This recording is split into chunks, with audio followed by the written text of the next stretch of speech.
Hello বন্ধুরা, তোমরা সবাই কেমন আছো? আমিও খুব ভালো আছি। আজকে রবিবার, তাই সকাল সকাল বাজার করে আমি চলে আসলাম। দেখো কি কি এনেছি।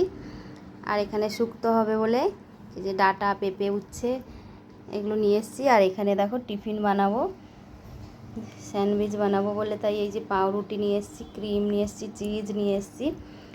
আর এখনও 9:30 বাজে, আমার ছেলে মেয়ে এখনও ঘুমাচ্ছে। আর এইদিকে এনেছি পেঁয়াজ, আলু, রসুন। আর এদিকে এই যে মাংস, চিংড়ি মাছ, লোটে মাছ, মোরলা মাছ, পার্শে মাছ। আর এই মাছটা দেখো, এই মাছটা রুই মাছ। এটা আমি কিনে আনিনি, এটা আমার বর কালকে পুজো থেকে পেয়েছে, ফ্রিজে রেখে দিয়েছিলাম।